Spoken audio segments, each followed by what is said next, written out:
Hello everyone, simple గా టేస్టీగా టమాటా పప్పు ఎలా చేసుకోవాలో ప్రాసెస్ చూసేద్దామా. ముందుగా అయితే ఒక గ్లాస్ కందిపప్పును అయితే తీసుకొని మంచిగా వాష్ చేసేసుకొని ఒక 2-3 సార్లు ఒక గ్లాస్ కందిపప్పుకి 1.5 గ్లాస్ వాటర్ అయితే నేను పోసుకుంటానండి. మీకు తగ్గట్టు మీరు అయితే వాటర్ కన్సిస్టెన్సీ పోసుకోండి.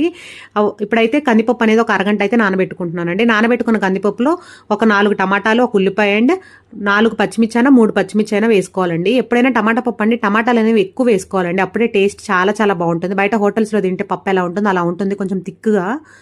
సో టమాటాలు అండ్ ఉల్లిపాయలు, పచ్చిమిర్చి అనేది వీడియోలో చూపిస్తున్నట్టయితే కట్ చేసుకున్నానండి. నేను చేసినట్టు టమాటా పప్పు చేసుకుంటే ఒక్కసారి అయితే ట్రై చేయండి, టేస్ట్ అయితే భలే ఉంటుందండి. కొంచెం థిక్గా చేసుకోవాలి ఎప్పుడైనా టమాటా పప్పు అనేది, పల్చగా కాకుండా, అప్పుడే టేస్ట్ బాగుంటుంది.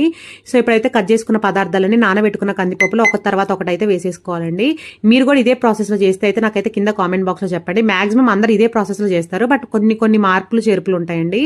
ఇప్పుడు నేను మొత్తం ఒక దాంట్లో వేసేసుకున్నాను కదండి, దాంట్లోనే కొంచెం పసుపు అండ్ కొంచెం కారం అయితే వేసుకున్నాను అండ్ లైట్గా గోలీ సైజ్ అంత చింతపండు అయితే వేసుకున్నానండి. ఎక్కువ వేయకండి చింతపండు.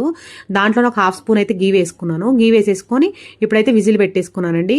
ఇప్పుడు సిమ్ ఫ్లేమ్లో పెట్టుకొని ఒక 5 విజిల్స్ అయితే కరెక్ట్గా సరిపోతాయి. అంటే మీ కుక్కర్ని బట్టి మీరు వేసుకోండి విజిల్స్ అనేది, ఓకేనా, నెంబర్ అనేది. సో నాకైతే కొంచెం సిమ్ ఫ్లేమ్లో పెట్టుకొని చేసుకుంటా కాబట్టి కొంచెం నాకు మెత్తగా ఉంటే ఇష్టం అండి పప్పు అనేది, అందుకే నేనైతే 5 విజిల్స్ అయితే నానిచ్చాను. మీరు కొంచెం పలుకుగా కొంచెం కచ్చా పచ్చగా కావాలనుకుంటే ఒక 3 విజిల్స్లో తీసేసుకోండి. సో 5 విజిల్స్కి అయితే కుక్కర్ అయితే పప్పు అనేది ఇలా ఉడికిపోయిందండి. చూసారా అంటే మంచి పర్ఫెక్ట్గా ఉడికిపోయింది, ఎక్కడ ఎక్కువ వాటర్ లేకుండా పైకి పర్ఫెక్ట్గా సరిపోయినాయి కదా. సో ఇప్పుడు దాంట్లోనే మీ టేస్ట్ తగ్గట్టు అయితే సాల్ట్ వేసుకోండి. నేను చూపించిన గ్లాస్లో అయితే 1.5 స్పూన్ సాల్ట్ అయితే కరెక్ట్గా సరిపోతుందండి, బిగినర్స్కి చెప్తున్నాను. సో ఇప్పుడైతే మొత్తం సాల్ట్ కూడా వేసేసిన తర్వాత స్మాష్ చేసేసుకొని తాలింపు పెట్టేసుకోవడమే. ఈ తాలింపే నేను ఒకలాగా పెడతానండి, అందరూ ఎలా పెడతారో నాకైతే తెలియదు, కానీ నేను చేసినట్టయితే తాలింపు చూడండి. సో ఇప్పుడు స్టవ్ ఆన్ చేసేసుకొని చిన్న బాండీ పెట్టుకొని 1 స్పూన్ అయితే ఆయిల్ వేసుకున్నానండి. ఆయిల్ హీట్ అయిన తర్వాత వీడియోలో చూపిస్తున్న పోపు దినుసులన్నీ వేసేసుకోవాలండి. అంటే ఎండుమిర్చి వేసుకున్నాను, ఎండుమిర్చి వేసిన తర్వాత పచ్చిశనగపప్పు, మినపప్పు అండ్ ఆవాలు అండ్ జీలకర్ర వేసుకున్నాను.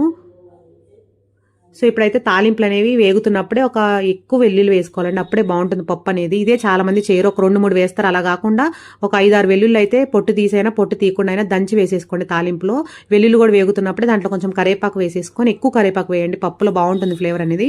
సో ఇప్పుడు తాలింపు అండ్ వెల్లుల్లి వేగిపోయిన తర్వాత మనం స్మాష్ చేసుకున్న పప్పు దాంట్లో వేసేసుకొని తాలింపులో అనేది జస్ట్ ఒక 5 మినిట్స్ అయితే ఉడకబెట్టుకోండి. ఇది చాలా మంది ఎక్కువసేపు ఉడకబెట్టరు కదా, సో అక్కడే టేస్ట్ మారుతుందండి. తాలింపులు అలా పప్పు ఉడకబెట్టుకొని పైన అలా మీగడలాగా కడుతుందండి ఉడకబెట్టేటప్పుడు. సో అలా మీగడలాగా కట్టిన తర్వాత ఒకసారి అలా తిప్పేసేసుకొని సర్వ్ చేసేసుకోండి. లాస్ట్లో కొత్తిమీర అయితే ఎవరు స్కిప్ చేయొద్దండి, కొత్తిమీర భలే మంచి ఫ్లేవర్ ఇస్తుంది.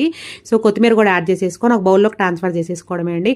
అంటే అండి టేస్టీ టమాటా పప్పు అయితే రెడీ అయిపోయింది. టేస్ట్ అయితే చాలా చాలా బాగుంటుంది ఇలా చేసుకుంటే పప్పు అనేది, చాలా కమ్మగా ఉంటుంది.